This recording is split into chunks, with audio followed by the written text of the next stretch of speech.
இறைவன் இருக்கின்றானா என்று கேட்கிறார்கள். சிலர் இருப்பதாக நம்புகிறார்கள், சிலர் இல்லை என்று நம்புகிறார்கள். ஆனால் இறைவன் ஒருவன் என்று இருக்கிறானா, இறைவன் ஒருவனா அல்லது பலரா என்றால் அது கேள்விக்குறியே. ஆனால் ஏக்நாத் என்பார்கள், இறைவன் ஒருவனே என்பார்கள். ஆனால் இந்த மதங்களை எடுத்துக்கொண்டால் ஒருவராக இல்லை.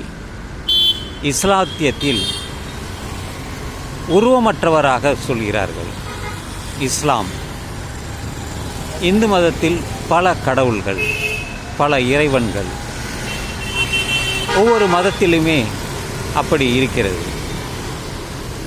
இறைவன் இருக்கிறானா இல்லையா என்பது ஒரு கேள்விக்குறிதான். ஏனென்றால் அப்படி நம்பிக்கை பலருடைய மனதில் இருக்கிறது. அந்த பலரில் மனதில் இருப்பதால் தான் எல்லோரும் அதை நம்புகிறார்கள். அதற்காக வேண்டுதல் வைக்கிறார்கள். அதை தருவார், இதை தருவார் என்றெல்லாம் அவர்கள் வேண்டுதல். சிலர் மனதில் மூட நம்பிக்கை இருக்கிறது. தலையை மொட்டையடித்து கொண்டால் அது முடி வளர்ந்துவிடும்,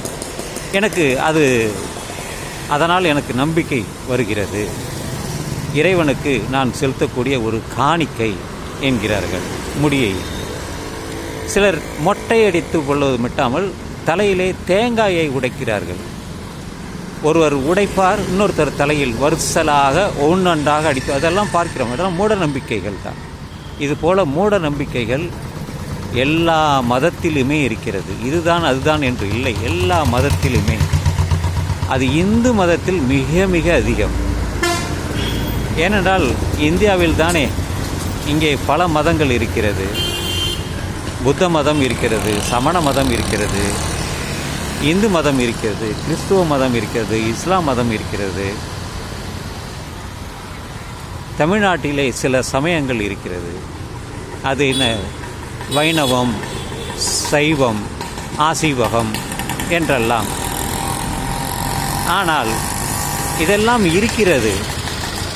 யார் இந்த ஒவ்வொரு சமயத்திற்கும் ஒவ்வொரு கடவுளாக அவர்கள் வைத்துள்ளார்கள். வேதத்தில் அப்படி இருக்கிறது. நெருப்பு ஒரு இறைவன், நீர் ஒரு இறைவன், மேகம் ஒரு இறைவன். இப்படி பலவாறாக வேதத்திலும் இருக்கிறது. எனவே மதம் தேவையா? நான் எப்பொழுதும் மதத்தை நான் ஆதரிப்பதில்லை. காரணம், அது தேவையும் இல்லை. யாரோ அவர்கள் ஏற்படுத்தினார்கள், அதை பின்பற்றுகிறார்கள். ஒரு ரயிலில் பயணிக்கிறோம் என்றால் எல்லா மதத்தவரும் பயணிக்கிறார்கள். விமானத்தில் நாம் பறக்கிறோம் என்றால் பல நாட்டவர்கள், பல சமயத்தை சேர்ந்தவர்கள் அவர்கள் பயணிக்கிறார்கள்.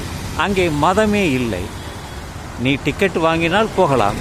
அது ரயிலாக இருக்கட்டும், அல்லது விமானமாக இருக்கட்டும், அல்லது பேருந்தாக இருக்கட்டும், எதுவானாலும் அங்கே மதம் தேவையில்லை.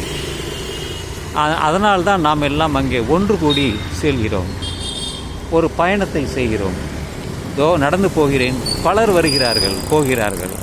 அவர் எந்த மதத்தை சேர்ந்தவர், எந்த சாதியை சேர்ந்தவர் என்பதெல்லாம் தெரியாது. அப்படித்தான் வாழ்க்கையே இருக்கிறது. சிலர் மட்டும் அதை எடுத்துக்கொண்டு அதை பரப்பி வருகிறார்கள். அது தேவையா, தேவையில்லையா என்றால் அதை நீங்கள் தான் தீர்மானிக்க வேண்டும். நான் தீர்மானித்து விட்டேன். எந்த மதமும் எனக்கு தேவையில்லை.